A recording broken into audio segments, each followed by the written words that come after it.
Lynn Mortis here with a look at the 2023 Preakness Stakes. 1.5 million, 1 3/16 mile on the dirt. Preakness Stakes at Pimlico. It has a different feel this year. There's only one horse in the Derby coming back, and it's a winner, Mage. Mage is the only horse that was in the race, and Mage was the only horse in the Derby. Of course, he won. I don't think this is a very tough field. There's a few horses in here that wants to take Mage on for the second jewel of the Triple Crown. Mage was really good looking. Mage looked real tough in the Derby. Real tough. The more I looked at it, the better I liked him. Ran against Forte twice, and he almost beat him the last time he was against him, and he might beat him next time. Mage may not be a super horse, but I think he's going to really be tough. I think he's a threat for the Triple Crown. I mean, it's early to say that, but if Belmont ain't any tougher than this one, Mage has a chance to win this race. He might well be the best horse in here. The pace ain't going to fit him so well here, but he only has a couple horses I think it's a major threat to him. Start with number 1, National Treasure, 4-1 morning line. I don't know. I think he'll like this distance. I think he could go farther. Bob Baffert, trainer, been to post 5 times. He won 1 out of 5. That's not great, but he ran second once and showed twice, so that's 4 out of 5 in the money. And I think you'll like the distance. This horse could really show up big time in this race, and he could be a real threat. Number 2 in the morning line is going to be 50-1, Chase the Chaos. I'm going to skip over Chase the Chaos. Number 3 is Mage. I done talked about him. I think Mage is really a tough horse. I think he really looks good. And I think this race should be his. Coffee with Chris, number 4, coming out of, Mage is 8-5 morning line. Coffee with Chris, 20-1. I think he might be over his head in this race.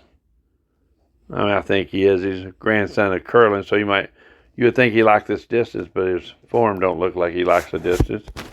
Red Route 1, number 5, 10-1. If he's 10-1, might be a good long shot. Perform. I don't know why I like Perform too. He's 15-1 as a long shot. Number 6, 15-1. They paid $150,000 to get him in this race. When you pay to play, you would think you have a lot of confidence in that horse, put him in there. So I'd be kind of concerned about him. 15-1 especially. Blaze of Sevens is 6-1. That's Chad Brown. Well, you got to always watch Chad Brown when he's got something going. Like I said, Chad Brown scares you if you're not betting with him. Then here's a horse I really think's got a chance. It's First Mission. That's number 8. 5-2 morning line. Yeah, 2.5-1. I don't know. He could win this race. He's won 2 out of 3.